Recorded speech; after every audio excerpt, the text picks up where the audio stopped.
How are y'all doing tonight? Pretty good. How are you? I'm okay. It's been a pretty day. Oh yeah, yeah. Cold, but It pretty. has been cold the past couple of days. That's true. Yeah.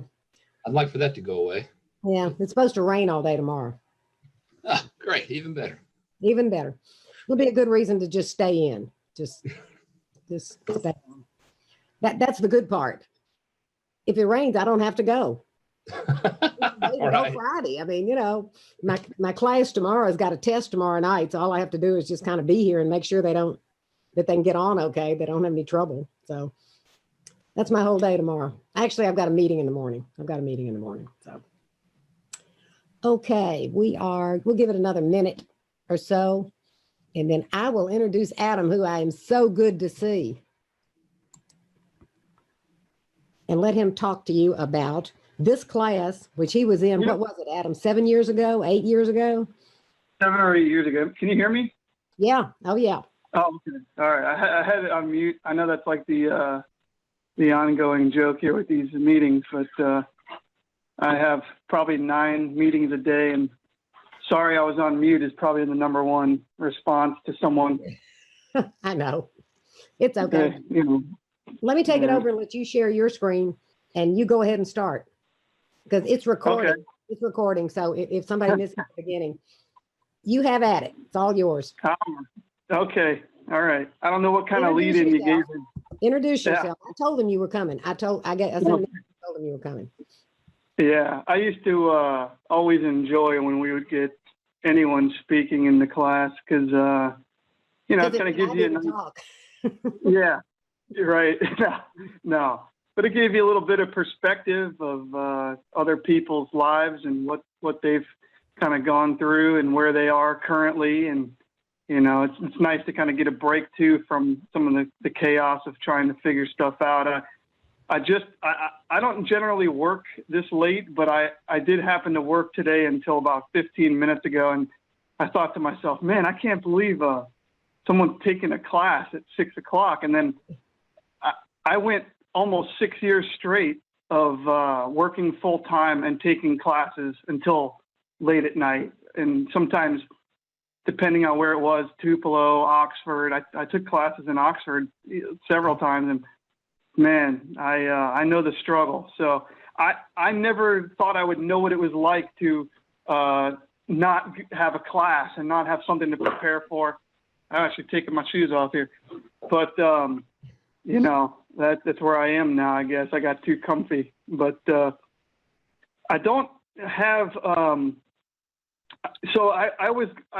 Dr. Kugley and I spoke a few days ago, and I had some pretty good ideas of things that I would kind of cover, and maybe some links between the course, the challenge of the course, and kind of what happened after I graduated and whatnot, where I'm in now. But I started to put something together, kind of professionally. And as I was doing that, I started putting my little points together like I would for any other meeting. I do a lot of presentations to our executives at FedEx. And I thought to myself, man, this is the most robotic thing. You know what I mean? Like I definitely did not want to go the route of being just a robot, kind of attaching better understanding of definitions of what NPV is, what AFN is, and stuff. I was like, I won't do that. And I do some college lectures where I go through finance or analytical stuff and walk through high-level Excel projects, involving all these terms. But I didn't want to do that either. So then I told myself, I think the best thing I can do is actually not do anything at all. Is actually don't prepare for it at all and just kind of just speak, because I think that's going to be the best way to come from the heart. And I honestly think that's maybe sometimes what's necessary, because you're going to experience some classes. This is one of them. And there was another one I had. Actually, there was 2 other ones I had. And actually, one of the classes I had that was the most challenging I ever had was with a professor that Dr. Kugley had taken at Memphis one time, or actually many times, probably with her. And but he was that gentleman was very hard to understand. But anyway, So I'm actually just going to kind of go through a little bit about where I was when I was where you are. And I know you guys are probably at different stages, maybe in your degrees. Obviously, you have to have certain prerequisites to get to the point where you are. So I know all of you have to be within a couple semesters of graduating. Does that sound about accurate? Yes or no? You just shake. Good. Head nods. Nice. I'm going to do that. I usually get nothing. But no. So that's cool. That's really exciting. I also remember being there, and I remember not knowing exactly where I was going to go or what I was going to do. I had an idea of what I thought I wanted to do, so I'm going to kind of circle into all that. But, you know, the thing about this class is it's a challenge for a reason, and it's set up for a very good reason. And the principles of this course, the different, everything from the ratios to the fundamentals of how cash flows work, AFN, everything, even from that stuff you've learned in other courses such as NPV and IRR and payback. If you're going to get involved with anything that involves not just finance and accounting, but something that involves project work, analytics, analysis of any kind, these are all going to be tools and things that you'll go back to, and you'll be so thankful you struggled. So I was in this class, and to give you a little perspective, I was an entrepreneur in the true sense. I moved here from Florida. I'd opened a company when I was 22, and I moved it. It was a medical call center, and I moved it to Memphis for the purpose. It was a long story, but the purpose was I had to get a certain distance away due to a non-compete, and I didn't know anybody. And the only family I had was my dad, and he happened to live in Memphis and work at FedEx. And so I was like, well, at least I should go near somebody I know at least. So that's what I did.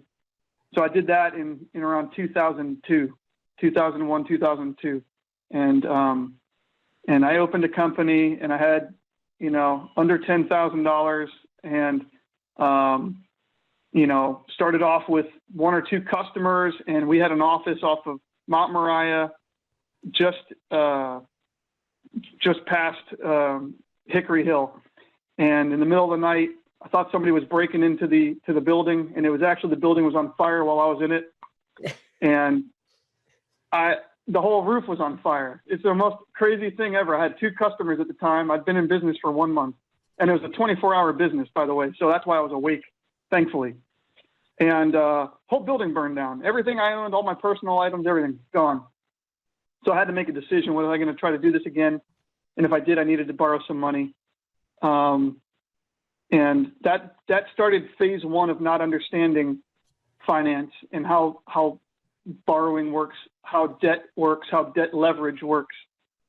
And so I put myself in a position to borrow because I needed assets. The assets needed to be the workstations specific to that type of call center industry.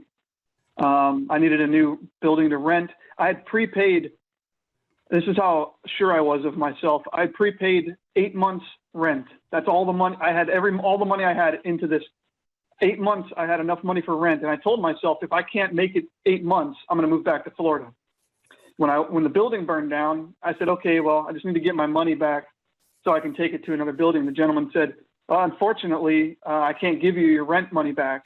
You have to wait to go through the whole insurance process. And I was like, you got to be kidding me. This is like hard lesson after hard lesson. Anyway, I opened it back up. I don't know what happened. Hard work. Things worked out. I got very lucky. I was very naive, which is a very strong, something strong needed for true success when you're young. Just to be so stupid you don't even care. I mean, just failure, it doesn't matter. Nothing matters. I was young, and so I was very successful. I sold that business in 2007 for well over $1 million with an under $10,000 investment, and I ended up buying a bunch of other companies. And so here in Memphis and Olive Branch, I bought into Pack Mail. You ever heard of Pack Mail? They don't have a lot of them anymore. Yeah. But it's a packing and shipping franchise. I also bought a golf company and some other stuff. I joint purchased some companies with friends. They tell you don't go into business with friends. There's reasons for that. I owned a gym that's still open. I'm just not the owner anymore. And so I thought that, you know, money and all these things would allow me to just do what I wanted, and I couldn't fail. I thought you have success once, you won't fail. I realized quick that that's not the case. And in 2008, all my stores, everything took such a hard hit. I had to figure out what I was going to do with life. So I decided to go back to college and finish, because I'd left school at UCF and I had come, you know, opened that company and moved it here. And so I thought I wanted to be a math teacher, believe it or not. It's just fast forwarding a few years. I actually went back into the workforce. It was real hard. I ended up managing a company that is owned out of India, but has a large U.S. presence. And so I ran that company here out of Olive Branch by the airport. And while I did that, that's when I decided I'd go back to school. So while I was doing that, I talk a lot, but it's going to all make sense, I promise, or at least hopefully. Because remember, I didn't plan any of this. So as I'm taking courses, I'm going through all the general education courses. I had credits, so I mean, I wasn't like picking up from zero, but I finished an associate's degree at Northwest. I got a degree in accounting, and I was like, okay, I don't think I want to do accounting. I want to be a math teacher. So when I got to Ole Miss, I was like, okay, I'm going to take some courses and then figure out how to kind of transition and take all the tests so I can start doing the secondary education thing. I thought that'd be a lot of fun. You know, I was just looking for something fun to do. I happened to take Dr. Kugel's 331. Is it? That's the first class? 331? Yeah. Mm-hmm. Took that class, and man, that sucker slapped me in the face. I loved it. I was like, wow, this is the coolest thing I've ever done in my life. Invest in the investment piece and the bonds, and oh man, it was so exciting. It changed my entire life. I said, I don't want to teach. I do want to teach one day, believe it or not. I tell people that all the time. But I was like, I don't want to teach now. I'll put that on hold for, you know, a later part of my career. I think I want to get into something finance-based. I've got a very, very tiny bit of accounting background now, and that's what I want to do. And so that started the beginning of this whole thing. And so I went through that course, and it was hard. I mean, because I didn't have that background, and it was really challenging. I changed my major right after that course. That was it. And I didn't know what I was going to do. I didn't understand where that would lead to. I knew I had a lot of time though to figure that out. So I just went with it and just followed the syllabus or the program to just kind of go step by step. You know, so I got further along, and then I got into this class.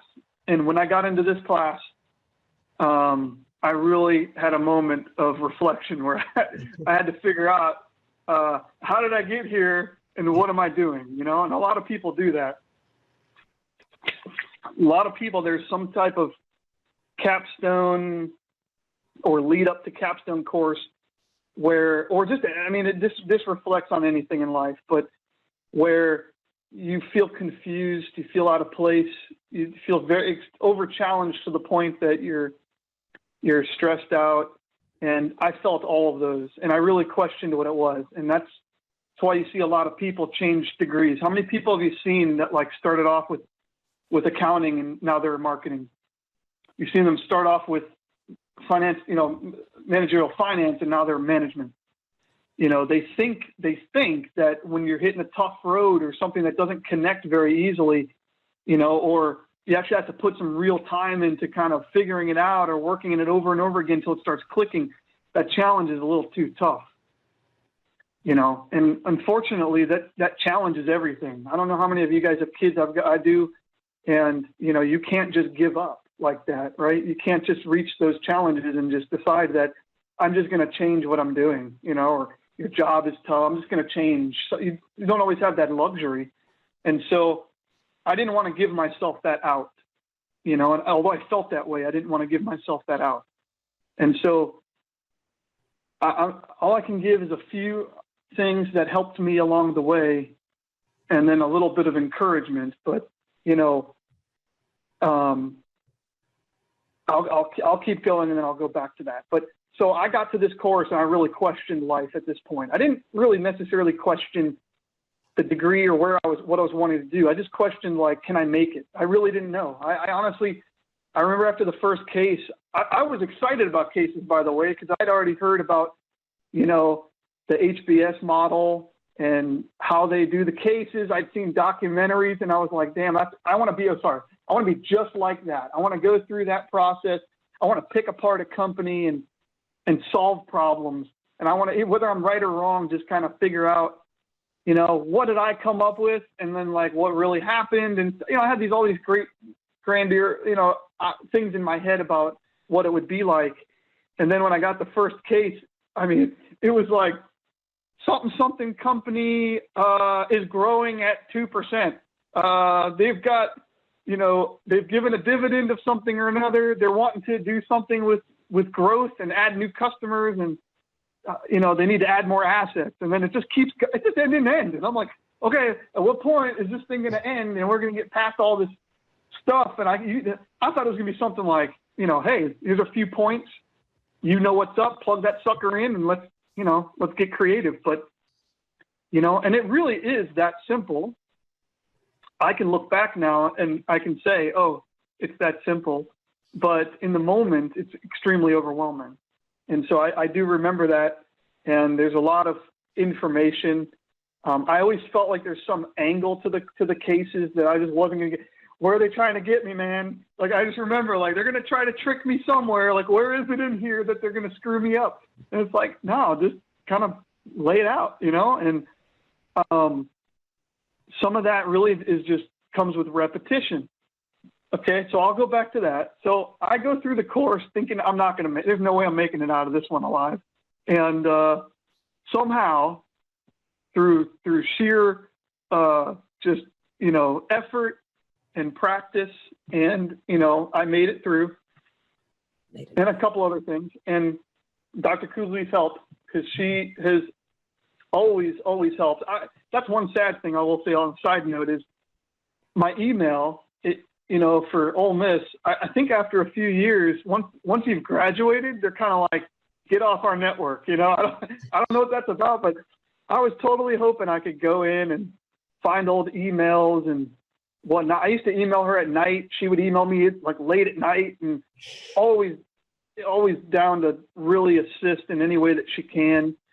And I used that as much as I could, you know, without being irritating. And so I can appreciate that. That helped a lot. But, you know, I got through the class.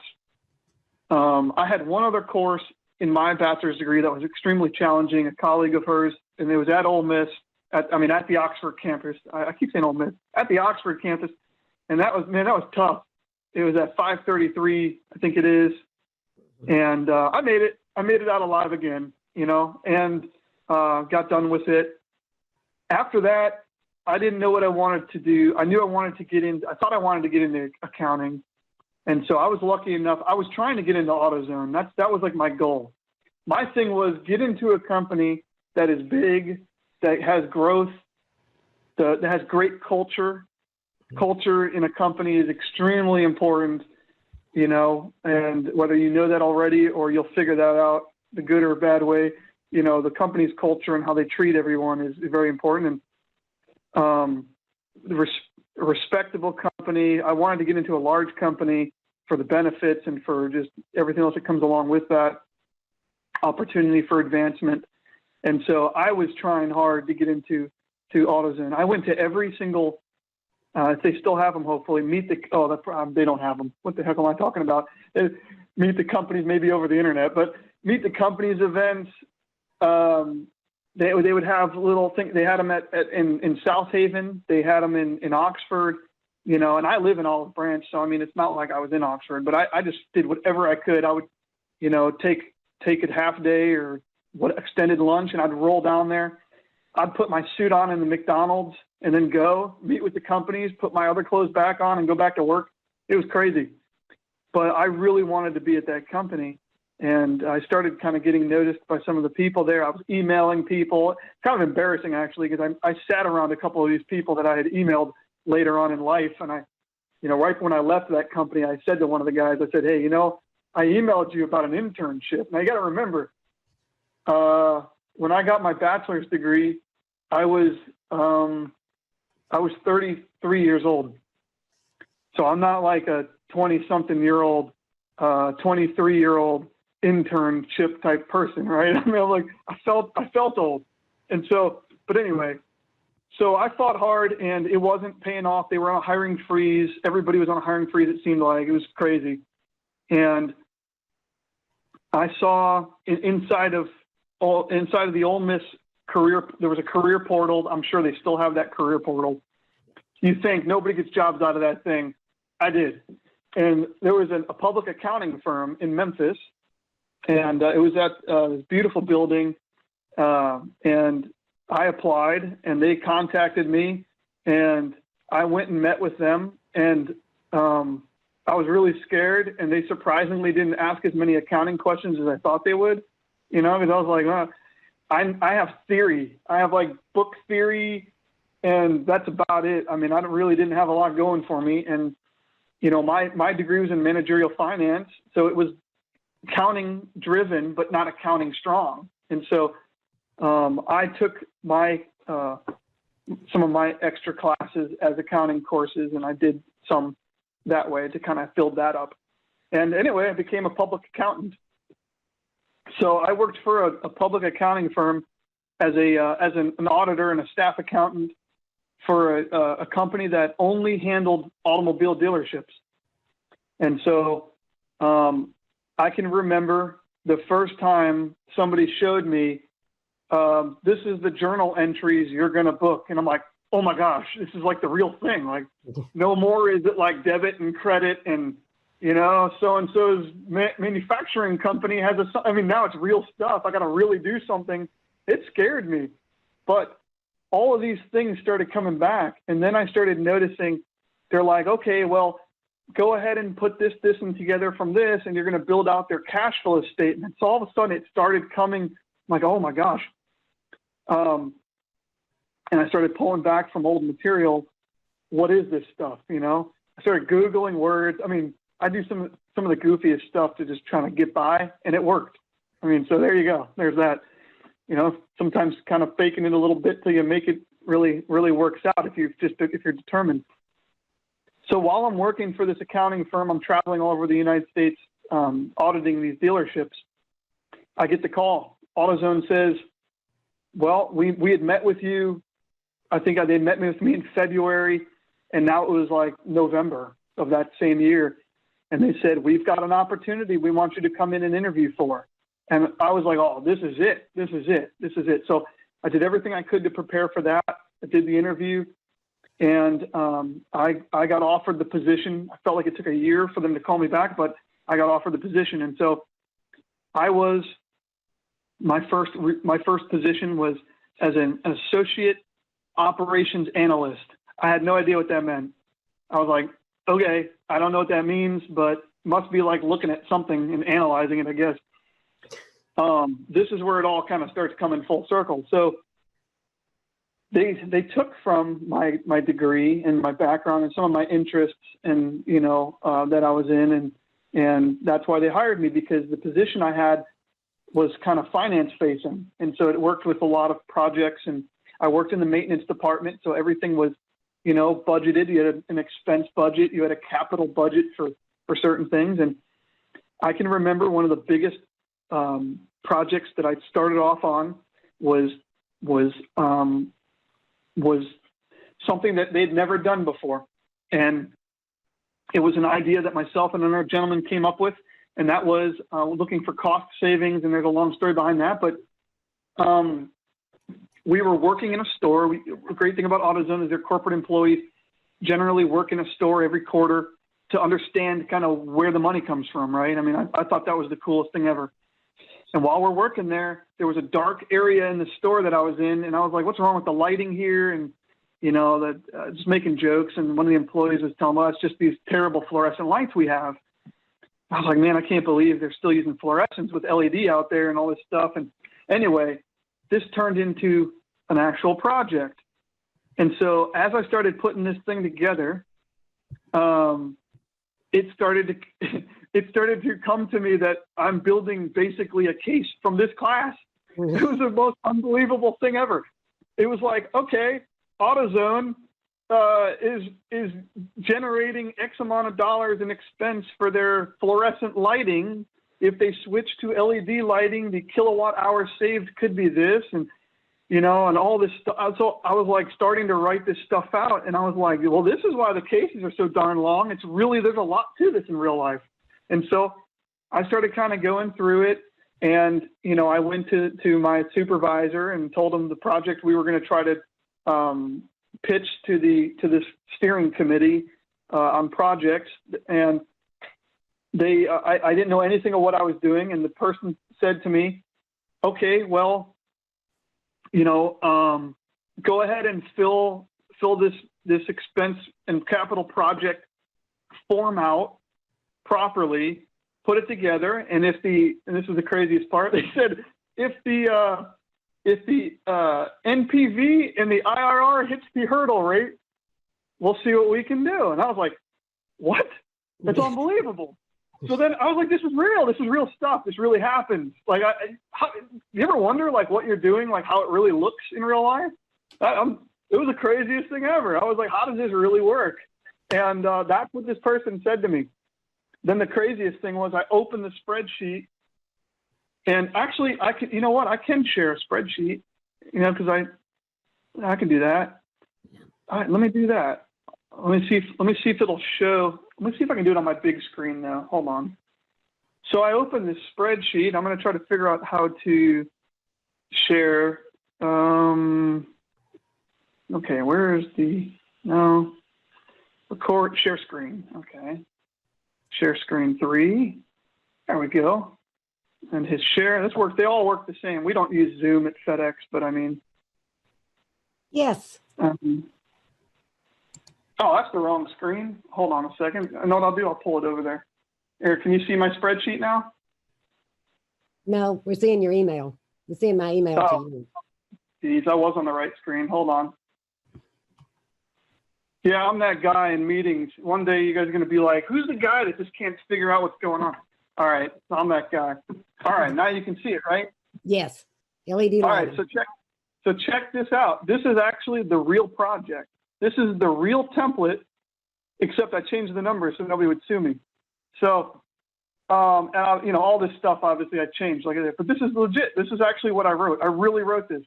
So remember, I'm 6 months out of school. I graduated in May, and now it's probably like January at this point or something. If there's a date on here, it's probably not real either. But in any case, this isn't long. This isn't long after going through this class and figuring out like, how am I going to ever use this crap and why does it really confuse me? But so I start writing this thing up, just going step by step. And here, this was my logic behind what I was going to create.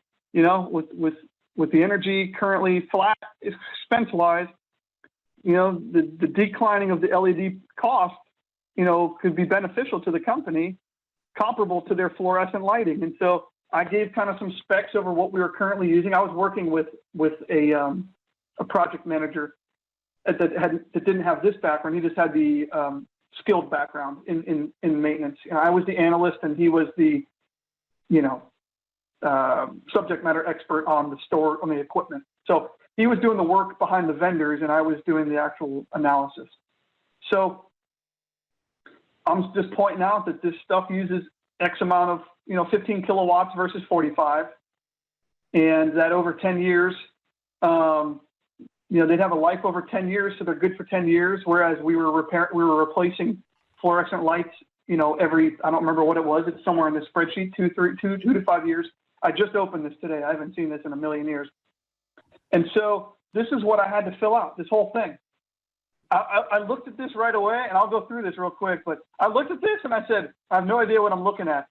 I opened up, no joke, I opened up cases from this class to do this.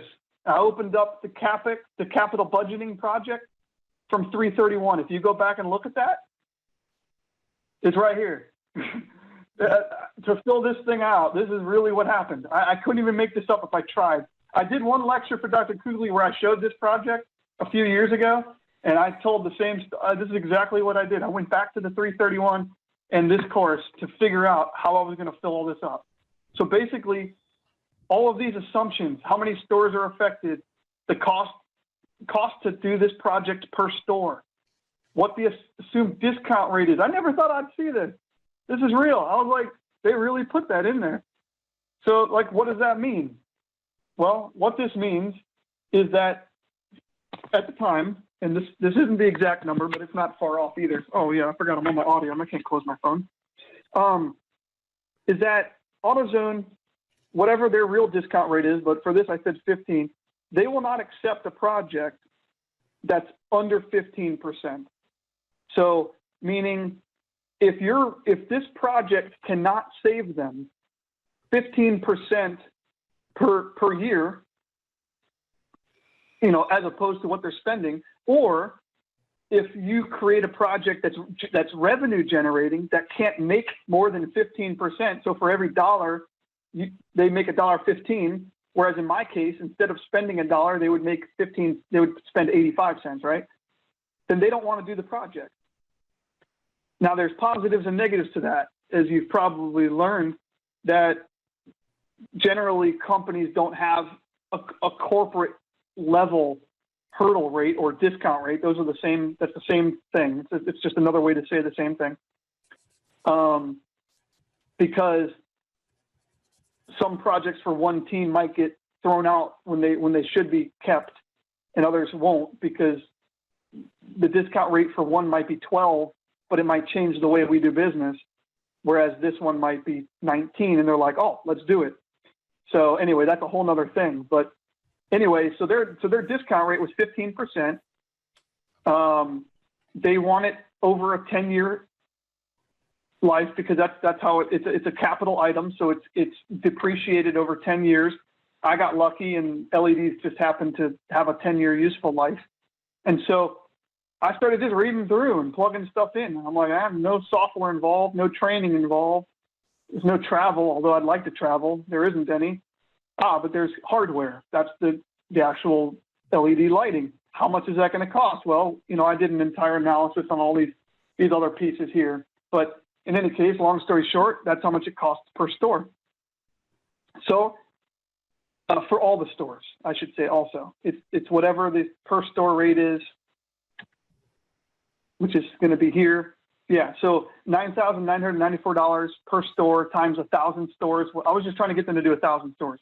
They had 50-something hundred stores, and I'm like, if I can just get 1,000, I could probably build a plaque somewhere in that building, I'm sure. No plaque was ever built, by the way. So 9,994,000 as a first-year analyst was the number that I'm trying to ask our corporate board to approve. So what does that mean? Well, if you think about it, we have to spend $9 million right off the bat for the equipment. That's my time zero. It's right off the bat, right? That's it. It's time zero. I was so excited when I was explaining this to somebody that didn't know what they were looking at. I was like, yeah, time zero. Let me tell you. No, it doesn't start at 1. Let me explain why it starts at 0. Yeah, no, they thought I was the money. They were like, oh, you're the best. You're the best. I'm like, yep, I sure am. No, I'm not. But anyway, so 9 million at time zero, dragged it down. I just started plugging it in. I didn't create the spreadsheet at first. I create these now, but anyway, so then I went through it and I said, okay, well, what about in year 1? What's going to happen at time 1? Well, due to the kilowatt reduction, so the difference between the 15 watts and the 45 watts, you know, and then I went how much average per store, and I had all these different, that's what's all these other tabs here. We could save this much money, 1.5 million a year. Furthermore, due to recycling hazmat costs that we will not incur, due to ballast change and lamp changes we will not incur, we will see $533 per store, or times 1,000 stores, $533,000 savings every year, and so on and so forth. Relamping, so those are the lamp costs, 1.7 million. And then it puts in the depreciation of the asset, the impact on the earnings before interest and tax, and blah, blah, blah, does all that junk. Well, anyway, drags it across, and then it starts spitting stuff out. And then it got to where I thought I was worth $1 million NPV. This is legit. I couldn't even believe this, guys. I'm telling you, I was so shocked when I saw this. I was like, that's real, man. That's real. And you know what? When I looked at it, I double checked everything like 50 times because I was like, it's a positive number. They're going to have to do the project, you know? But anyway, so yeah, so the NPV was, look at it, it's the real formula. I really used it. And so the NPV was positive. So that means there's a positive. So taking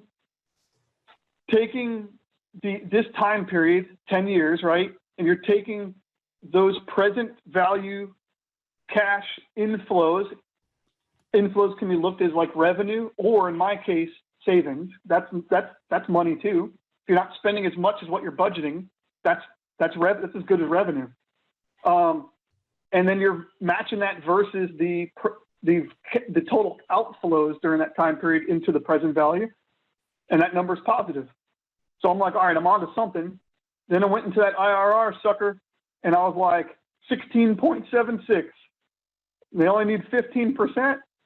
I was like, sign me up, get me in front of everybody. I can't wait to present this. Anyway, long story short, I know that was a long way around, but I wanted to show you this is real. This is actually what it looked like. I presented this thing. It got approved. They approved it for $10 million.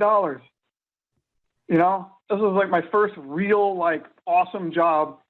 And, you know, they went on furthermore while I worked there, and they did. So anyway, long story short, they've done almost every store, you know, 5,000 stores plus they've done. Now, when you go into an AutoZone, when you look at LEDs, you're going to remember the guy that got so excited when he saw this time series cash flow thing and the NPV and IRR. I was like, never thought I'd see it. I was like, all these times on these cases, it's like, what's the this? What's the NPV? What's the IRR? What's the time? What are the cash flows? What's the ASN? You know, what?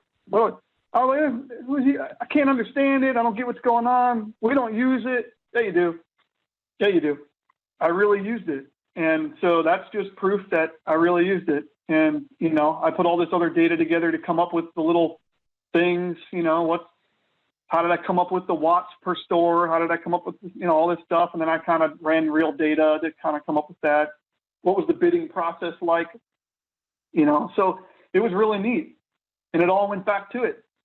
I was just telling somebody yesterday afternoon, I was reminding him because, you know, once you go further to that next step, that MBA, everything you do almost is cases.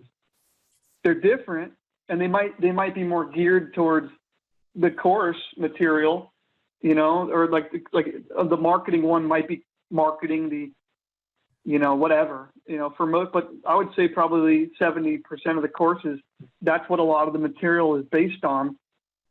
And so by the time you get to that, you're very good at picking things apart. So that kind of will bridge me into the next point. And I guess I can stop sharing here if I can figure out how to do it. Maybe I don't know how. Maybe I'll just share forever. Okay, there we go. But that's kind of bridges me to the next point. So that is that, you know, I kept going. So I did the AutoZone thing. I saw a real time series, you know, capital budgeting, because this is part of a budget, you know, you're budgeting out the capital expense, in my case, for 10 million. And so I was like, you know, I thought that was nuts. And I saw all these different things that we were utilizing throughout this course. On a weekly basis, I was using all sorts of these ratios, you know, especially when I got into finance in AutoZone. I ended up moving around a little bit. I got into finance. I became a senior. Oh, that's probably tell you title. So I became a senior financial analyst based on all that work I did. I didn't get a plaque, you know, which I was a little bummed out about. I was hoping to get a trophy or something, but I did get opportunity, which means I got promoted.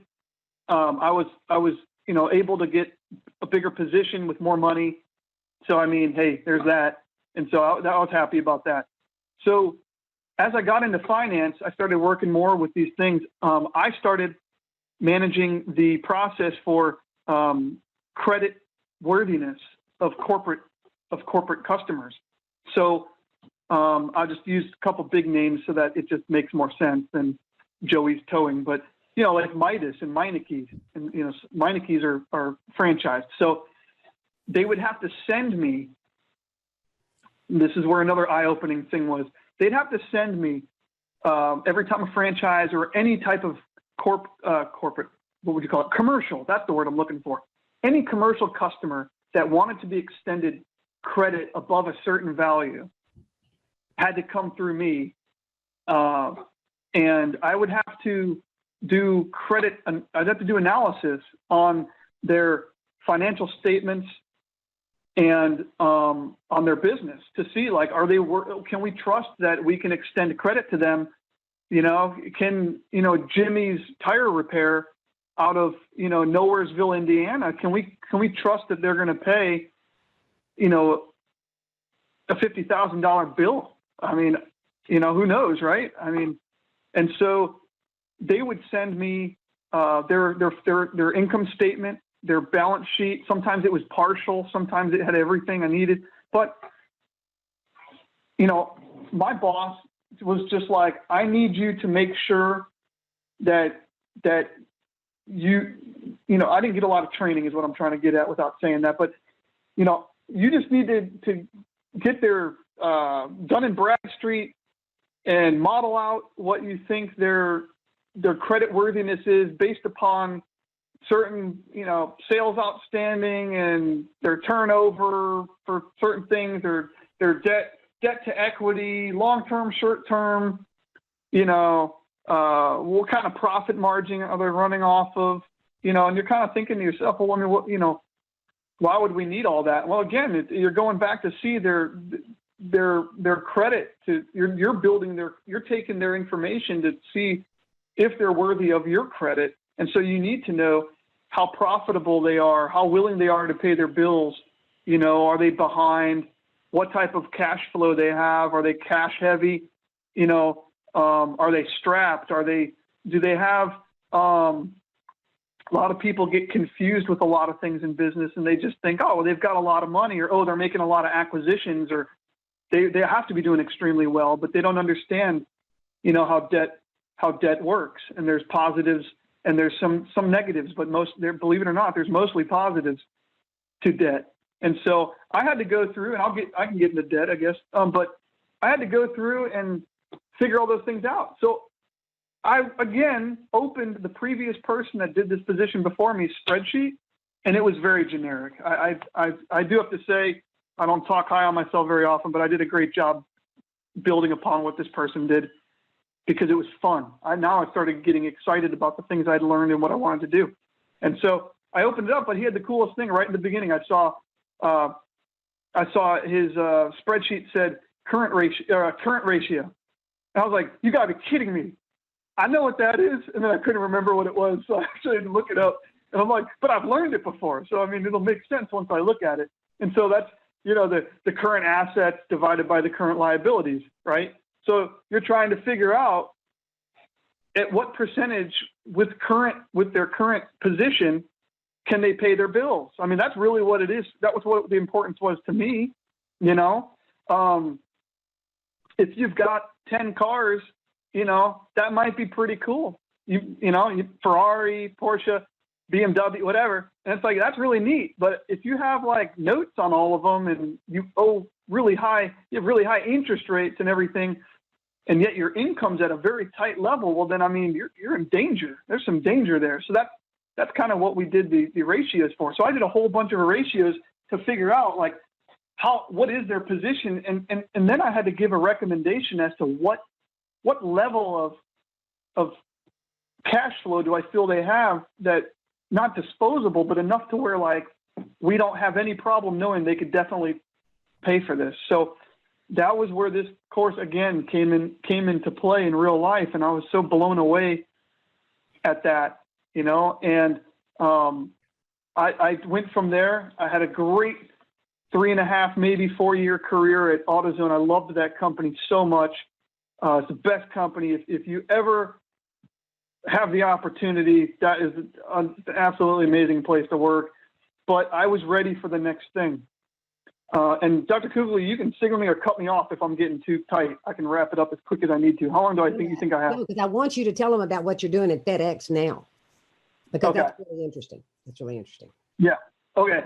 I'll fast forward really fast then here. Okay. So I left there to take the next step, which was a leap into management. And so I ended up going to a company called Mueller Industries. I was the manager of financial planning and analysis. And again, all these things came came up all the time.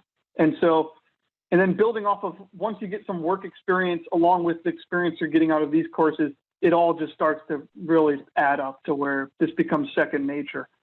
After that, I went to work for eBay, eBay Enterprises. I got into fulfillment, and then I left fulfillment and I went into FedEx. I came back to FedEx actually because I had worked here a long time ago, but I came into FedEx. I worked in a department in Express in their Air Ops division, and I was part of the team that forecasted and budgeted all the aircraft parts for repair and replacement. And so I thought I was really cool getting that $10 million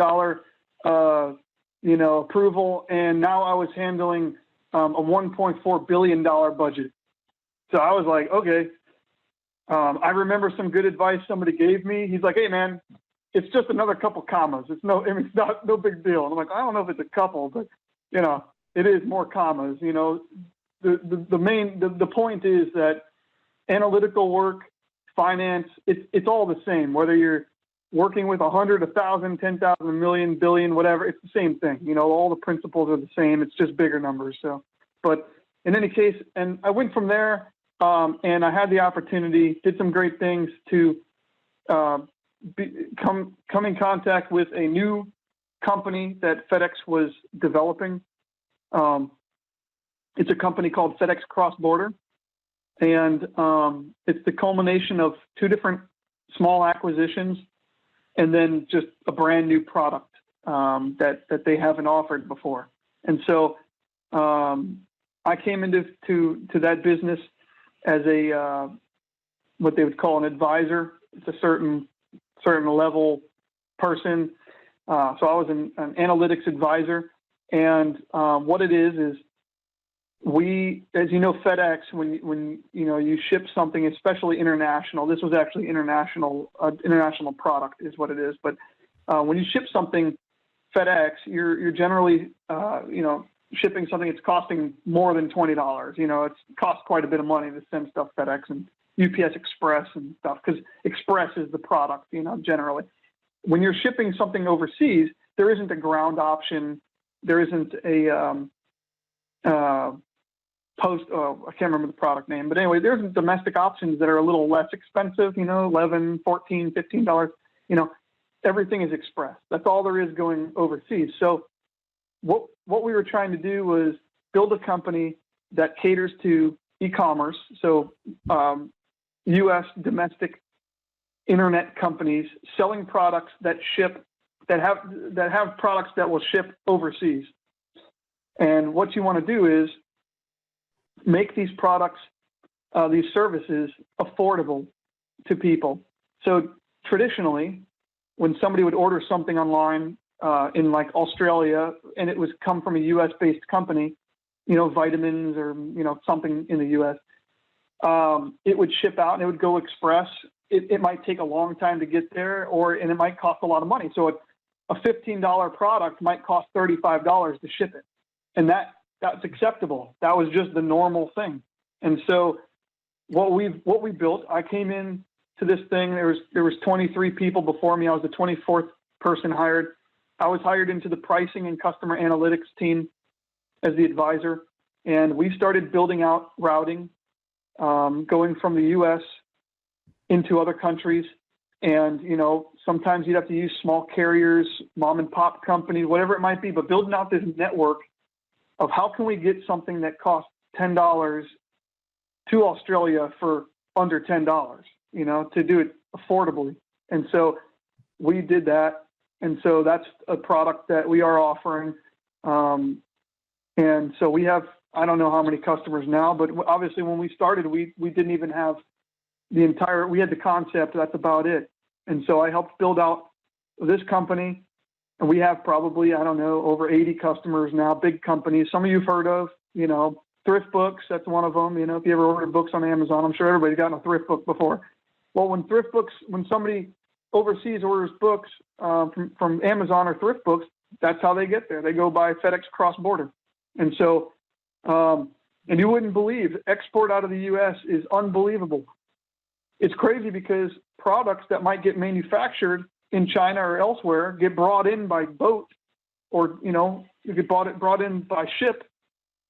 They get maybe, branded or, packaged or whatever might happen, or maybe it's just the assembly process of the supply chain. And then they just go right back out to another country. And China is like one of the biggest places we export to. So it's kind of goofy when you're looking at a cell phone case, this thing's made in China, and then somebody in China orders it, from some company online. So it's amazing how e-commerce works. And so, that's a lot of what I do. And I do a lot of high level projects that impact our company heavily. And so all of that is rooted back to this, to everything that you've learned already up to this point, and everything that you'll keep learning as you finish it out.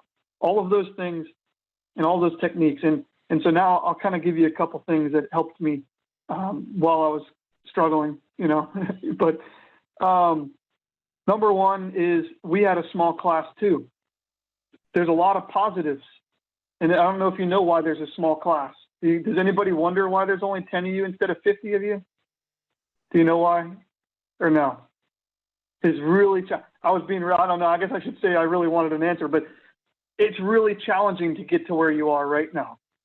It is really hard to get to this point in that degree and stick it out and then say, this is it. Because you're basically almost at the end.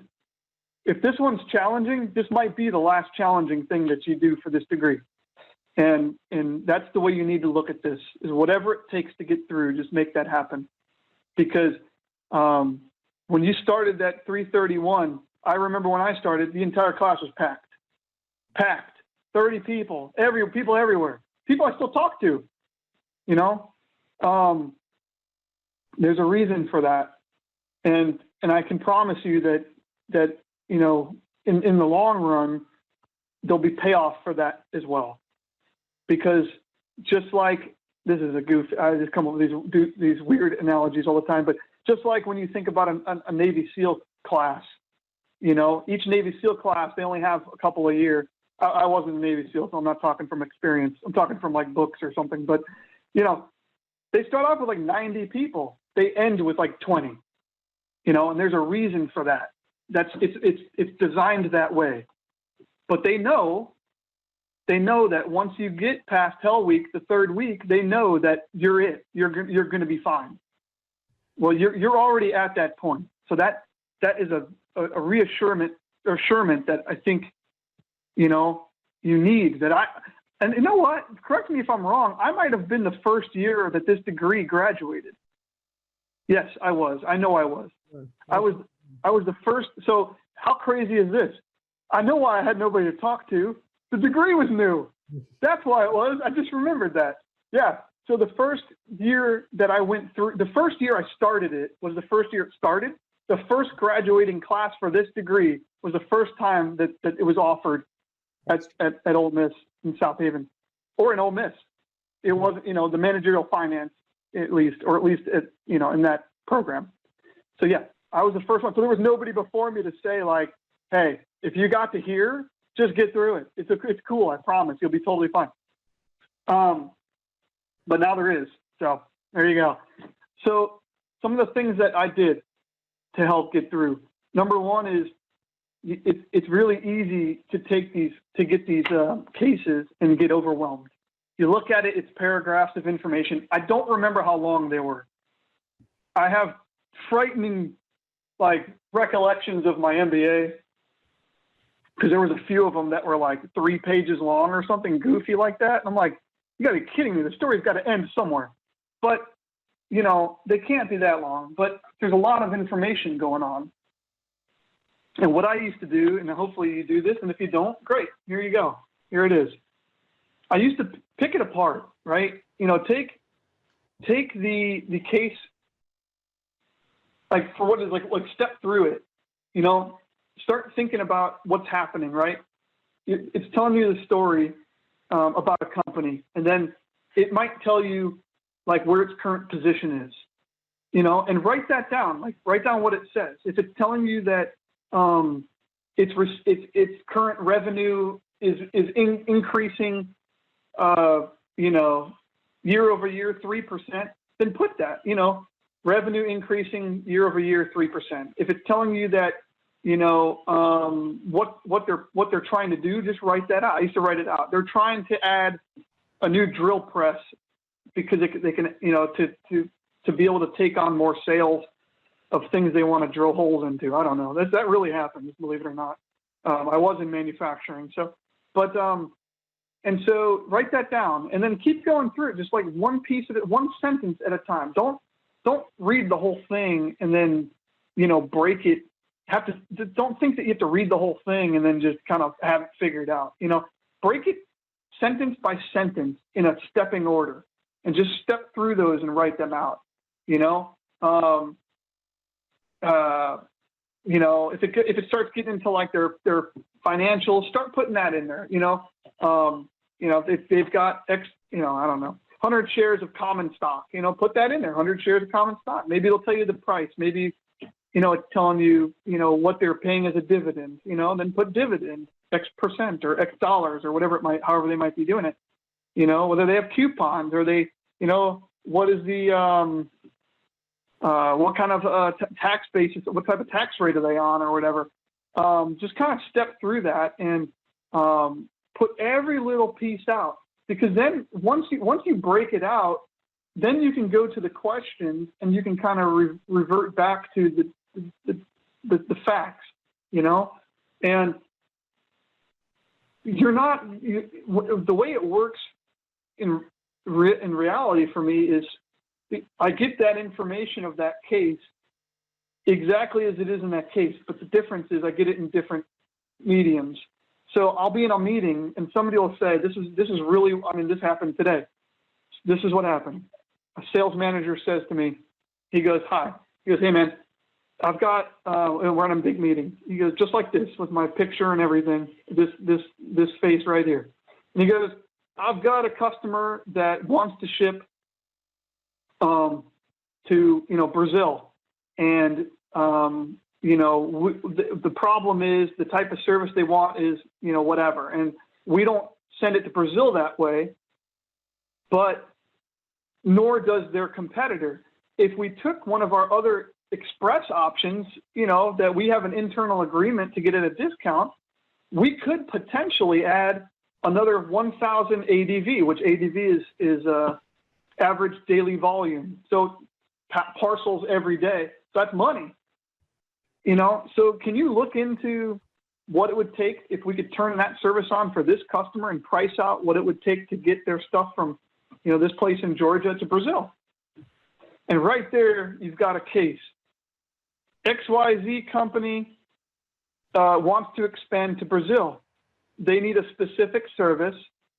You can retrieve that service at, you know, cost minus 23%. That business will add 1,000 packages to your current whatever every day at this average weight, so you can factor in what the revenue would be. So sales thinks we can increase revenue by, you know, 15% or X amount of dollars. And then so it starts building itself. Well, then as I'm working that, I'm emailing other people, hey man, what do we, you know, do you have the rates to Brazil for our international express service? You know, can you send that to me? And then I start building the rest of the picture. It starts to build that case, but I'm doing it the same method. I'm still stepping it through the case. I'm still like stepping through 1,000 parcels per day, 10% increase to sales. So I have numbers I can actually add to it. So if somebody, this is really what happens. I wish I could show you this. Let me think for a second. I'll talk and I'll think if I can without getting in trouble. So this is really what happens. Somebody says to me, can you model out what that would look like and show me if we priced it at this level, what would the margin be? What would the cash flows look like? Could we expect our revenue to be next year and the year after? And, you know, what that growth would look like or whatever. And it's exactly what's happening. That's what I do on a daily basis. And so I have to map that out and show that increase and what that would be. The only difference is I don't have to sit there and leverage assets or stock, you know, stuff like that. I don't have to worry about that, whether it's, you know, debt's involved or not. I have previously, but not in this role. It's not the same, but the principles to what you're doing is exactly the same. How I lay it out is exactly the same. You know, and again, going back to those previous positions, you know, having an income statement, it's telling you specific things about income, you know, revenue, cost of goods, all these different things. The balance sheet, it has the assets on it. You know, all these things that I've had to work with have all come full circle. And then trying to figure out what is the best position for this company going forward. How was our company affected? And so all these cases kind of roll into the real world. And I mean, correct me if I'm wrong, but I think the cases are real anyway. I think they actually come from real situations. Yeah. So they come from real situations. So, I mean, geez, if I wanted to make some publishing money, I could give somebody cases for days that I've put together. So, you know, all the time. So, but, you know, the main thing is that there's you know, there's reasons for everything you're working through, especially if any of it at any point interested you, because, you know, listen, you can go through this cases class and realize that, you know, I don't want to do anything that has to do with stock. You know, I mean, I hated doing this type of formula. I hated, you know, plugging in, you know, certain different, you know, different things into these formulas and whatever it might be. I don't know. I'm trying to figure out what, you know, but there might be other aspects of what you're doing, you know, that could really, you know, benefit you and you might be interested in. And so, yeah, no, you might not be interested in like their equity and their debt and all that stuff, but the principles behind the formulas you're using and the ratios that you're using, you know, I don't call them ratios. Somebody will just say, hey, can you tell me what the margin is on this customer for this specific country? Maybe that might be what the question is. That's a ratio, because and they're all used the same. I mean, I use the ratio to figure out a customer's margin, which means their profitability above our cost. So our cost and then whatever they're paying, the difference in that is the percentage, that's their margin. So then how do you figure that out? Well, it's that classic change, you know, percentage change delta, which is new minus old divided by old. I know at some point you learned that one. I still tell myself that little thing just like that when I do stuff. I say, okay, I need the percentage change. Okay, new minus old. So then I just go like, well, this is what they're, you know, well, it's the same thing for profit, for margin. You know, what are they paying minus what does it cost divided by what they're paying? That's margin. So, okay, I am going to tone you down. Okay. Okay. Because I want to see if anybody has questions for Adam. Okay. Anything y'all would like to ask him? Looking like a negative. I'm hoping, and Adam, thank you so much. I owe you lunch. I owe you lunch for this one. No, you're good. Absolutely. And it's been too long. I wanted them to see several things. How what we're doing in this class fits in the real world, because it does. Yeah. How, it seems overwhelming right now, but it's going to be okay. Yeah, absolutely. Someone who halfway through was like, "Oh my God, what am I doing here?" Yeah. Right. I mean, you know, and kind of see how things went after that. I think because for students who are getting ready to graduate, that's a big thing, particularly as weird as things are right now. That's huge. Yeah. Right. Any questions from anybody? And always try to reach out to each other the best you can too. I mean, I know that's goofy and sometimes it's like embarrassing, or I don't know, maybe you're not even at that place. Maybe you guys are so used to it now, it's no big deal. But again, you know, I was an adult, I had a baby on the way, and I didn't know anybody. I wasn't really from here, so I didn't have a lot of friends, so to speak, to kind of do anything with. I didn't go to, nobody I knew went to school. So, you know, I just started kind of breaking that ice and just reaching out. I was like, you know what, I got to do something. So sometimes just kind of, you know, knowledge sharing, because that's really what we do all the time as well. Just knowledge share with each other.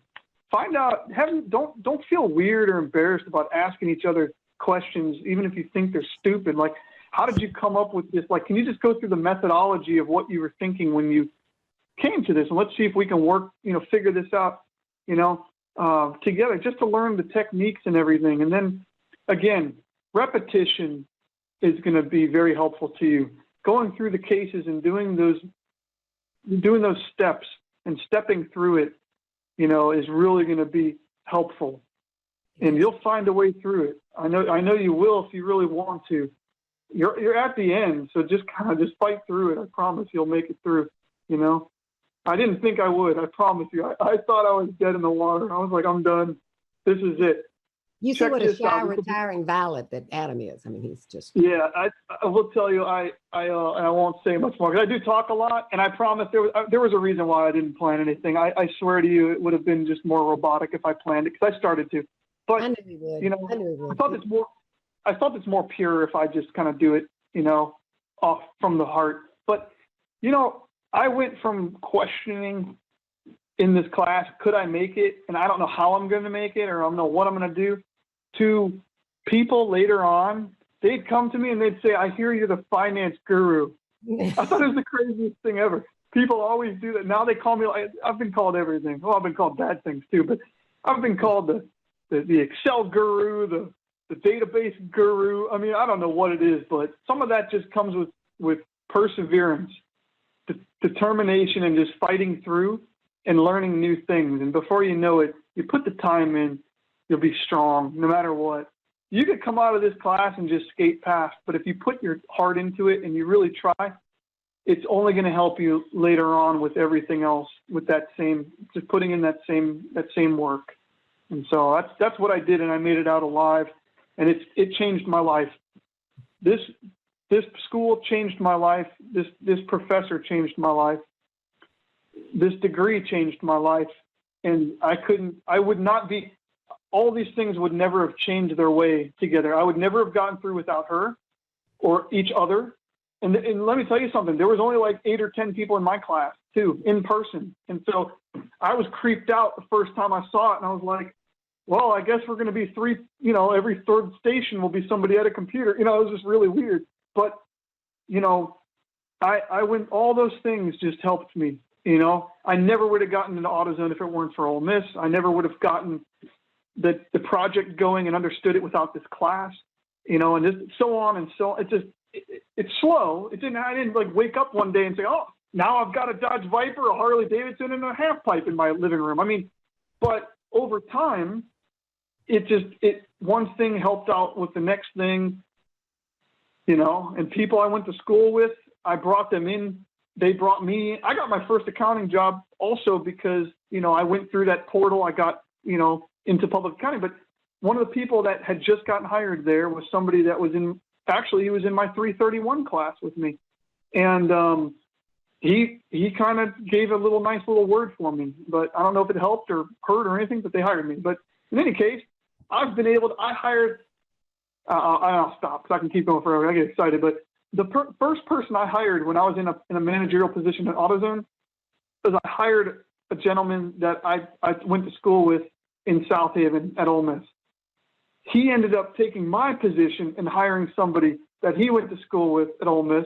And I'm sure it'll just probably keep going on forever. But, you know, when you go through this is another testament to this program. When you go through this class, and one day, you know, and hopefully you guys will be in high enough leadership positions that you'll remember me and, you know, carry me along. But some of you are going to be you're going to be executives in very big companies. Some of you really, really are, you know, and I don't know, my position title can tell you something. It means, you know, you have no idea what it means, but I'm not a small person either. So, but one day you're going to go on to big things, and you're going to have something that comes across your desk. This happened to me many times. Something's going to come across your desk, resumes, and you're going to be trying to help fill a position, and you're going to see a managerial finance degree candidate on there, and you're going to remember something like this class, and you're going to remember that they made it through the degree. That means they made it through this class. That means they sat there on this call, and they sat there and they questioned life, and they questioned themselves, and they still made it out. And some of them may go further, and they'll have that to show that they kept going. I kept going. And so, you know, that's the importance. So just make it out of this. Eventually someone's going to help pull you up, and you'll hopefully one day be able to pay that back, because you'll meet somebody who went through the same thing, and you're going to say, I already know that whatever I'm hiring for, that they not only have the background, the skills, but they have the ability to drive and persevere through tough times. And that's the type of person we need for whatever this role is. And that really, really happens. It's happened. I've done it, and people have done it for me. So anyway, that's all I got. That's why I didn't plan it. I promise you. I do robotic stuff every day, and I sit there and I go, oh, the cash flows are 446. You know, it would have been cool. You would have heard some really neat stuff, but it honestly wouldn't have given you the real perspective of what it was like for me 7-8 years ago. So I really appreciate it, Adam. Thank you. Thank you so Absolutely. much. Thank you. Good luck to everybody. They can get, you know, when you guys are serious, if you guys have questions, the biggest questions I had, I promise I'll stop. The biggest questions I had were related to what types of positions are there out there? What do the job titles mean for all these positions I keep getting denied for? You know, I applied for like 1,000 jobs at FedEx. I got the same email every 3 months from them. Oh, sorry, we decided to go a different direction, or we don't like your face, whatever it was. I don't know. I had no idea what to apply for. Everything was like, you know, staff analyst in something, corporate something analyst, financial systems, I'm like, I don't understand what that means. You ever get into that, let her know, reach out to me. I'll help you guys navigate. In the world of finance, analytics, accounting, there is like 5 to so key positions that are the keywords that you'll look for. Those are the ones you're going to go after. That'll break you into the company that you want, and you'll have a better option for success. If you have questions on your resume, stuff like that, and you're gearing it towards something, I'll be happy to help. She's had several students in the past meet with me. I've met with people. I've consulted with them over the phone. I've got a pretty darn good record going with people that she's had come to me. One of them is at FedEx. He made it into the finance department. One of them's at a bank. I'll look up their names and let you know, by the way, but you know, I don't remember off the top of my head because it's over time, but you know, and, but you know, another one's at international paper. And so if these are things that interest you, and if the work you're doing interests you and stuff like that, you know, build that network. Don't be weird about it. I was weird about it. I was like hitting people up in email and stuff, like trying to just get anybody to respond to me, but feel free to reach out. I'd be happy to help you along, guide you the right way. You know, some of these companies have goofy interview techniques and things that you need to know, the star pattern, you know, attaching everything to a story and making sure you're giving it to them in the right order, or else you lose points. I mean, this is goofy. Those are games. They just want to make sure you can play their games and you can get in. So keep going. You're all going to be great. And, you know, like I said, if you're really serious and you really have some stuff you need some help with, or questions about life after this, or where do I start with the types of positions? What does an associate position mean versus a staff versus a senior versus, you know, I can help you navigate the world. If any of you have any working background, I had working background.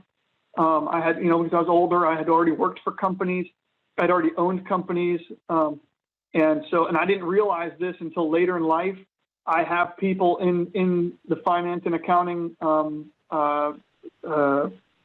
what's it called? Placement, you know, like Robert Half, companies like that. I have people I personally know that'll help you. they'll help you break in. And I can put you in touch with those people to help you break into these things that you want to do, you know? And so don't hesitate. You got to fight. I kept fighting. I kept doing everything I had to do. It's always one of those things I look back and I'm like, man, if I only would have known. But you know what? I at least have an opportunity to help other people not have to go through all the struggles. So just reach out if you need something, and I'd be happy to answer any questions. I'm done. That's very generous of you, Adam. Thank you. Okay, All guys, right, guys. let's take 5 and then we'll pick up with our cases, okay? Okay, I'll start it back. I knew Adam would talk that long. Let me just go there. I expected that because I know him. But hopefully he made you feel a little bit better about being concerned about the class, and also gave you some visions of what to do when you get out of here. And he will be happy to help you, I assure you. He is very generous with his time. He will be happy to talk to you on the phone, meet with you to help you. And clearly he knows how to get the job. So, yeah. Okay, I'm going to talk about Tire City. And then I'm going to turn it over to y'all to talk about Ameritrade and where's the one I want? No, that isn't what I want. No, show all of them. I want that one. Tire City. Okay. Tire City. Come on. From the beginning. By the way, I'm upstairs in my office now. Thanks to installing this Netgear Orbi mesh thing, I now have download speeds of 230. Whatever. Anyway, and I have a stable connection, which is the important part. Okay, Tire City. You've read it. Rapidly growing tire distributor. They've got the shop. They've got the warehouse in Worcester, Massachusetts. 95 sales, 23,505. Income, $1,190,000.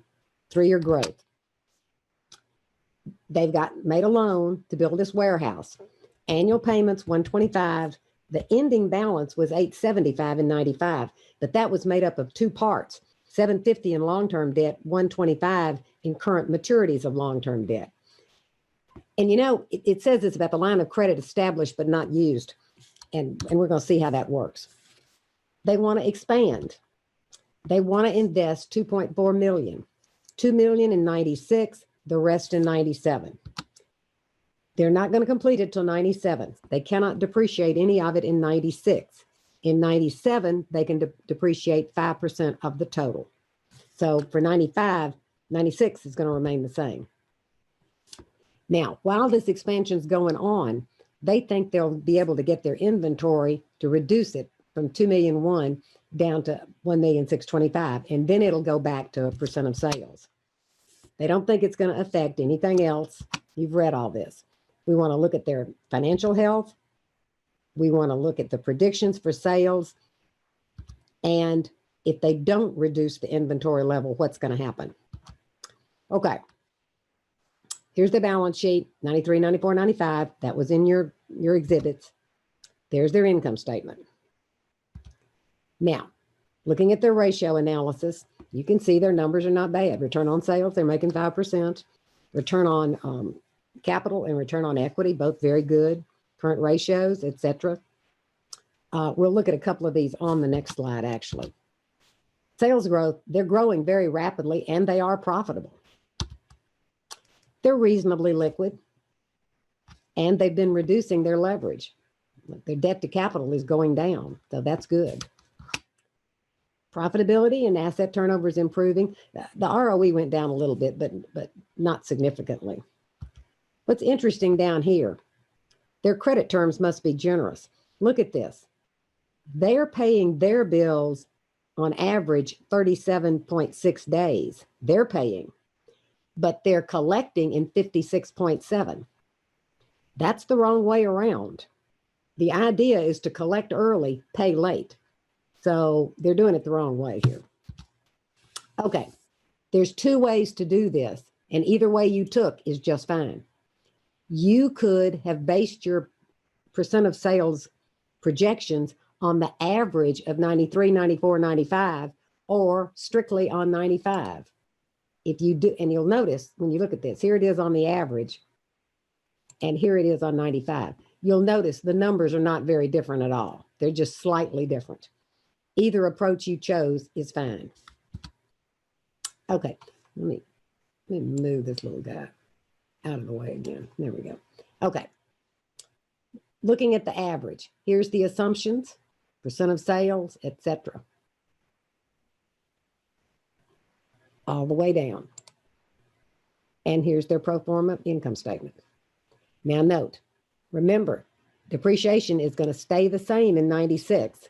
They're going to be able to add 5% of the 2.4 million in 97. So that's what drives that up. And this is the percentage of long-term and bank debt at the end of 95. The 88 is at the end of 95. The 111 is at the end of 96, which is the beginning of 97. Now, here's our assumptions. Percent of sales, etc. We get down to the end and we have to plug into bank debt. 364 in 96, 1050 in 97. And you're going to see where that comes from. Notice the reduction in inventory. Inventory went down as they hoped it would do, and then it went back to a percentage of sales in 97. Yeah. Gross plant and equipment. There. They added $2 million worth in 96. They added the other 400,000 in 97. And there's our plug numbers. Here's how it worked.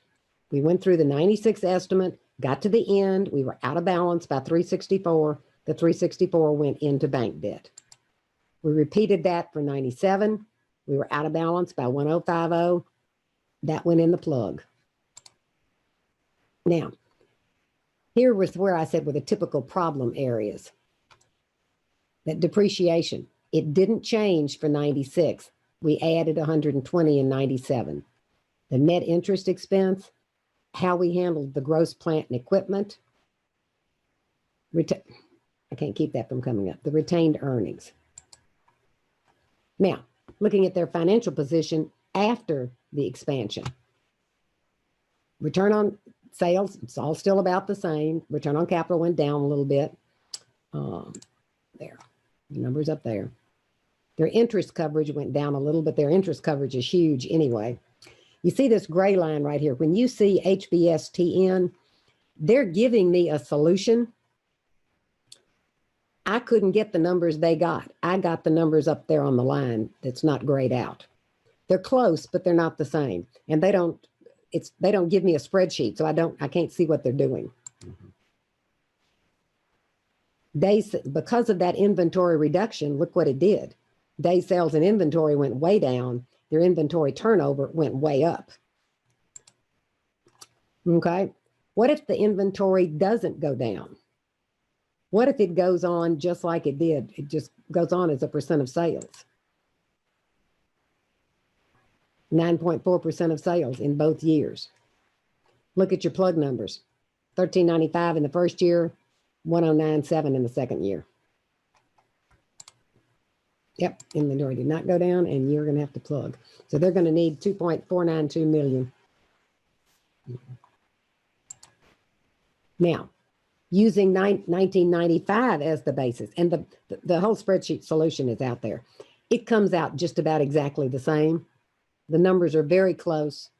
You can see down here, the plug numbers are 428 and 1086. There. 1,514,000 they're going to need. And if they do not reduce inventory, they keep it at the same level, they're going to plug, its plug's going to be higher, 2,562,000. Now, let me stop that share and share something else. Let's see if I can find the other thing I want to share. Tower City Solution. There you go. Here are percentages. Let me get rid of this. I had the ribbon. There we go. This is out there for you. Both the average and 1995. Everything that you just saw in that PowerPoint is out here. Here's how I got them. So you can see where all the numbers came from. This was a case where it really didn't matter whether you use the average of the 3 years or whether you use 1995 as your projection. They gave both of them in the solution. So you can see where all the numbers came from. Okay. Questions about Tire City? By the way, let me go look for something else I want to share and see if I can get. No, I want to go back here because I want to show you something. Okay. Let me go back to sharing my screen. Share my screen. Why do I always have so much trouble finding the thing I want? That's what I want right there. You said you were going to post your answers that you have for Yeah, Tire City? it'll be available. I can go in there and open it right now, but Okay. I think it's set to be available like at midnight tonight, something like that. What I was going to show you is on the individual cases. I already checked. I've already got 9 of them. What you do to submit them is go back here, go back where you got it, and browse for a local file and upload it, and then go down here and hit submit. 7 of you did it, 2 of you didn't do it. So I'm not going to embarrass you by saying who didn't. The other 2 came by email. What it does when you do that, for me, it's in needs grading. When I go there, they're all lined up. See, so that makes it a little bit easier. Make sense? Stop the sharing. Make sense? Questions about Tire City? That wasn't a particularly bad one. But Adam's told you right. I mean, these are not very, these are by Harvard's standards considered brief cases because they are short. This one, well, just the writing alone was 2 pages, I think. Yeah, 2 pages. So that's not a very long case. Questions, comments? Who wants to go? We'll go. I think we present first. Okay, go for it. And how are you tonight? Doing well. How are you doing? I'm okay. I hear you. I got a haircut. I'm not as fluffy. There you go. Looking good. I was really fluffy. Very, very fluffy. I need to get a haircut myself. Starting to I'm roll. telling you, I texted my hairdresser and she said, can you come in at 2 o'clock? And I, yes, yes, I can. I'll be there. I will be there. I mean, it had gotten a little out of control. And when this is off the top, when I blow it dry, it's really fluffy. I mean, fluffo. I mean, yeah. Okay. We've got a PowerPoint. I mean, we've got the template as well, but we've got a PowerPoint. Okay. What we did is we took PowerPoint and the questions that you have for the template, we put those into PowerPoint along with the answers, and then we have the template to back up our answers. Okay, doke. Share your screen and go for it. You're on. Share screen. We're all going to learn how to do this. All right, so can y'all see my screen? Yeah, bud. Yeah, I'm seeing launch meeting. Okay, perfect. Y'all can see this? Yes. Yeah, sure. Yes. Let's see here. Tara, JD, and Shay. Okay, so yeah, this is just the Marriott Corporation, the cost of capital, and it's Shara, JD, and myself. So an overview, Marriott may be best known for their hotels, but the company has 3 major areas that they do business.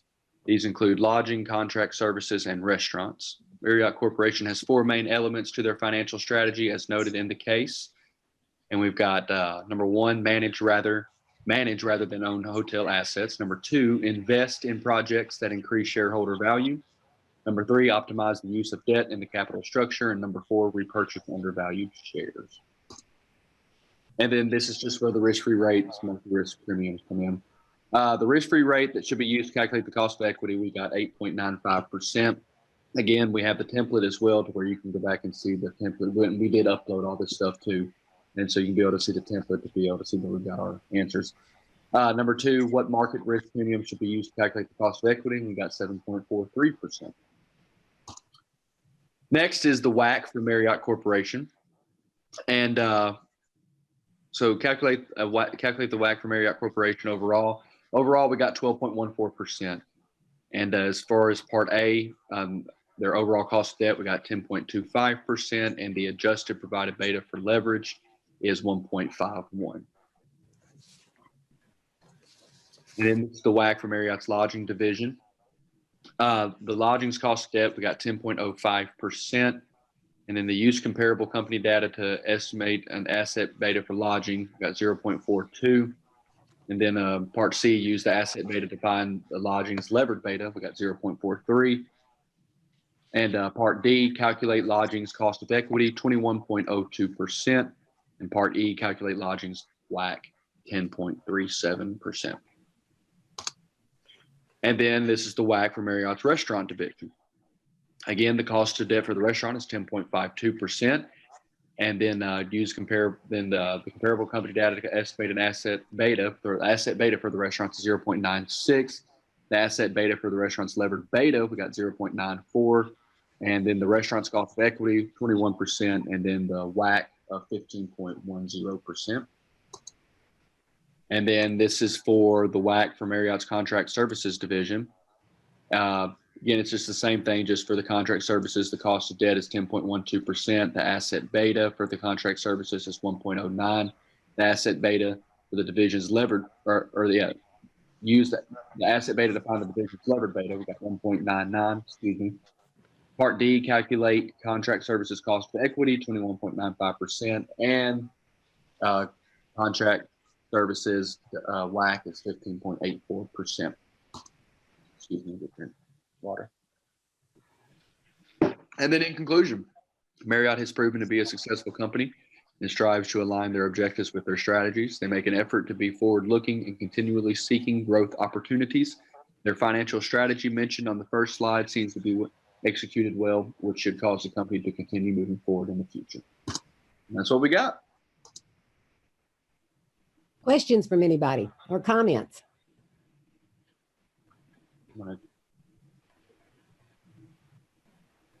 I like this case because several reasons, actually. It's a company, like Adam said, a lot of these are real companies, and some of the ones are getting the feedback. I wonder why. Some of them, you'll see they're not the real company name, but it is a real company. I mean, we know who it is. This is like the Huron case that we showed, that we looked at. They have comparables for restaurant. They have comparables for lodging. They don't have comparables for contract services.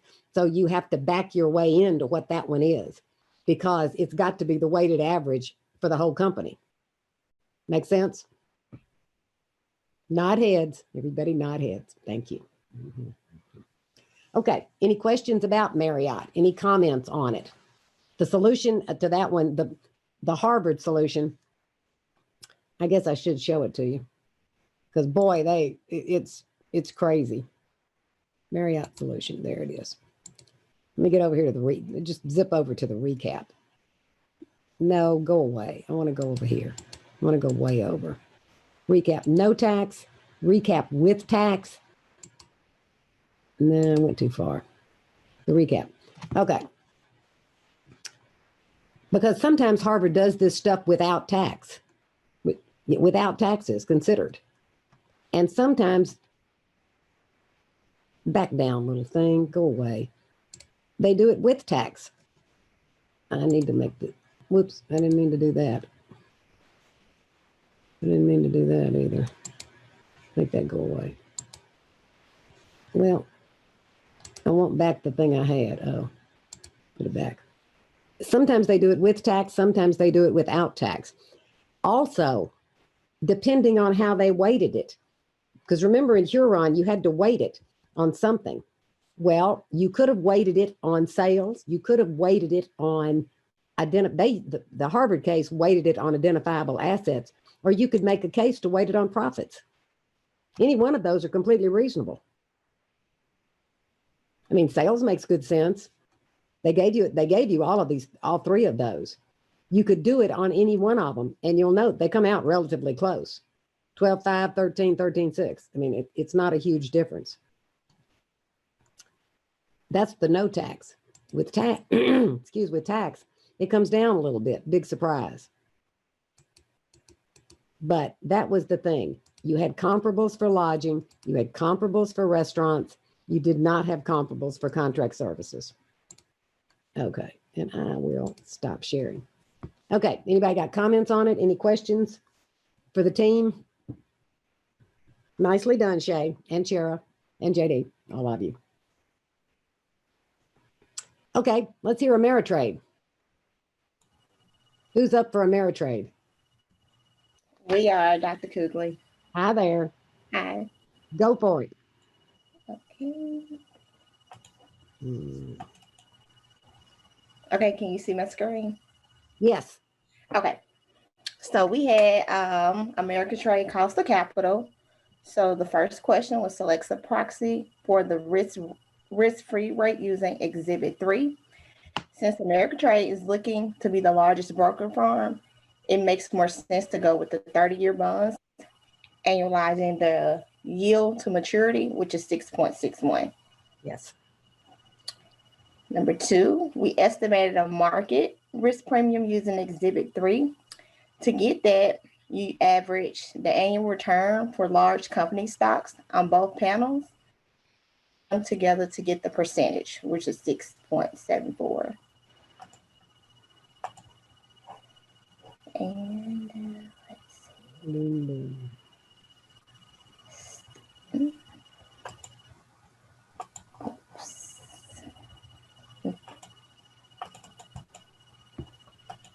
Just a second, I'm sorry. That's okay. I'm hearing my dogs. I think they want dinner. Okay. They can wait. Okay, and Frankie, you can continue the rest of it.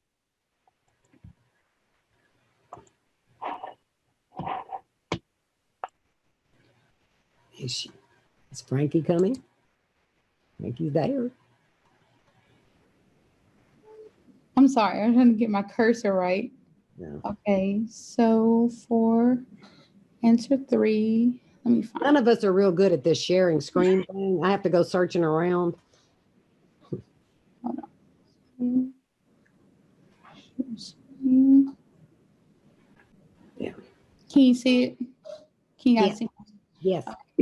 Yes. So for question 3, since they're in the same industry, discount brokerage, we will be selecting Charles Schwab, Quick and Riley Group, and Waterhouse Investor Services as the appropriate comparables for Ameritrade. We left E-Trade out since they insisted that they shouldn't be seen as a brokerage firm because of their different operations. Also, the data for them is not accurate. So for question 4, estimate the equity betas for each comparable. Regress each comparable's return against market returns. Charles Schwab, we got 1.7. For Quick and Riley, we got 1.9. And for Waterhouse, we got 1. You want to take over, Bradley? Yeah, I will. All right.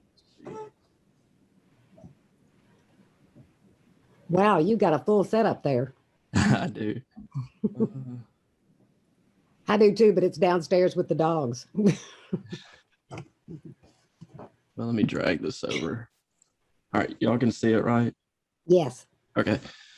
All right, so to estimate the equity beta, or using the estimated equity betas, data beta assumptions and percent of debt and equity to calculate the asset betas for each of the comparables, we we took the equity beta that we had got above, and after we regressed it, we took that and we divided it by 1 plus 1 minus the tax rate, and then times the debt ratio, which was 0.08 for Charles Schwab. And then for Quick and Riley, we took we did the same thing, but since it shows let's see, where's that exhibit, that there was 0 debt for it, Yeah. the debt value, we multiplied it by 0. And then for Waterhouse, multiplied it by 0.38 and got 0.8019. And then for the average asset betas as an estimate, of course, we just averaged those 3 out. And then for number 7, we calculated the cost of capital for Ameritrade. So we took the average of all the, the weight, the debt, which was 0.08, 0.38 from above. and that gives us 0.1533, which is 15.33%. And then you take that and subtract it by 1, you get to 8467. And then the return on debt, we got 0 for it. The return on equity, let's see, where's CLO? You take the risk, was that the risk? Risk-free rate? Mhm. Yeah, risk-free rate. Take the 6.61% and then add E49. Getting lost. Okay, yeah, the average asset betas, of course, and then multiply it by, then you multiply it by this up here. And then you, I'm gonna keep getting lost. I'm trying to keep up. All right. And then subtract it by C11 and you get 13.88%. It's easier when I'm looking at the formula. Yeah. But yeah, that's it. How'd y'all do with the We came regression? out with, Did you do okay with the regressions? yeah, I did. And see, I took Once you see how it works, it's not data. hard. Yeah, and that's what I came out with for each of them. Yeah, it's once you get the hang of how it works, it's really not hard. Yeah, and I did it in my last class, so I was a little bit more familiar with it. I was trying to remember where to find it up here, though. It's under data. Yeah, under data. It's up here, and you go to data analysis, right? Mm-hmm. Okay. Did you do it for Dr. Liebenberg? I did. That's what I figured, because I know Yvonne's got it in her class. Right. Interestingly, it may be, I think it's in it now, but regression did not used to be in the Mac version of Excel. Because I was teaching this class several years ago and we were going to do some regression thing. And these students, these two little guys in the front row were going, it's not here. And what do you mean it's not there? They were on a Mac. It's not there. It does not have it. This was a good example of the other side of weighted average cost of capital. The company had not, they were public, but they hadn't been public long enough to have good data for themselves. So you had to pick some comparables. You picked the ones that Harvard picked, but you have choices there and you have to defend who you're going to pick. You have to defend what you pick as a risk-free rate, what you pick as the market risk premium. Do the comparables, the unlever, the relever. Wait until you see what Harvard did. You will. They are entire city Ameritrade. There's the Ameritrade solution. I'm going to jump right over to the solution. The comparables. I want to get to the comparables. I want to get to the recap. Okay, try this. This is their solution with no tax. No debt. There's more. The comparables. Wait a minute. There's another one in here. It's not the right one. I wish I could stop that thing from popping up down there, but I don't know how. Except just to wait it out. Recap. They do it with no tax. There's another version where they use it with tax. And they come up, obviously, with completely different numbers. Cost of capital 14.9, cost of capital 14.3. So hopefully you saw the, I can stop the sharing. In both of these cases, with the Marriott, where you didn't have comparables for one of their divisions.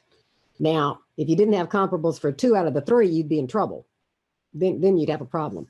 If you don't have a comparable for 1 out of 3, you can solve it by it's the missing link. With Ameritrade, here's where you had to do the regression to find that equity beta and unlever it using those formulas. You can bet that unlevering is probably going to be on a test, wouldn't you? Mm-hmm. Shaking my head, yes. As you remember, it's in the syllabus, but I'll repeat it. The tests are in Excel. You download a template, work it. Now on the test, you don't have to pick the comparables. There they are. There's their percentage of debt. There's their equity beta. You do the unlevering, average it, and use it. So the test is to test your ability to do the technique, to do the methodology. The cases are to make you think about, like Adam said, all the information you've got and what am I actually going to use? What do I actually need? Okay, any questions or comments on Ameritrade? Y'all are so quiet. This was longer than usual, but I hope having Adam come and speak for a while had some value for you, or at least maybe calmed you down a little bit about where we're headed here. Okay, anything? Next week, what have we got? Next week, I think I talk about capital structure next week. You've got a case due next week. I do not. I'm upstairs, so I don't have the schedule right in front of me. But I can go. That's not. There we go. There we go. Okay, we just did that. Next week, we'll be seeing Pacific Grove. I'm going to talk about capital structure theory. You have a case due, Chestnut Foods, and we're back to group one. They're going to present Pacific Grove Spice. And I like that case for another reason. And I can kind of give you the brief overview. It's a spice company. It's a small, they have an opportunity. First off, their bank wants them to get some of their ratios in line, more in line. That's number one.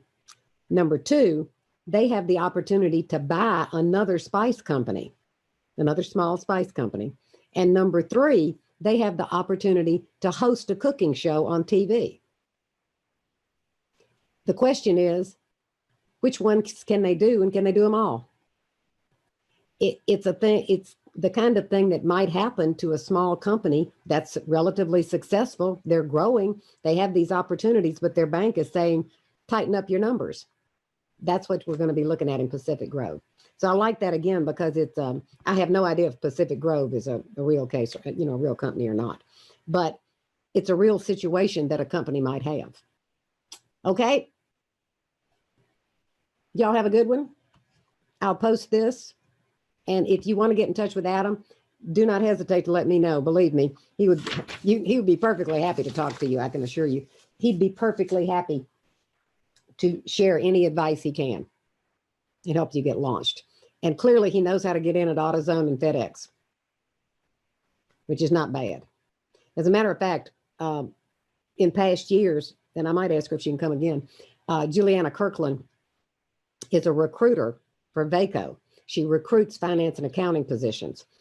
And how she got into that, she's a double grad from Ole Miss in accounting, undergrad and master's.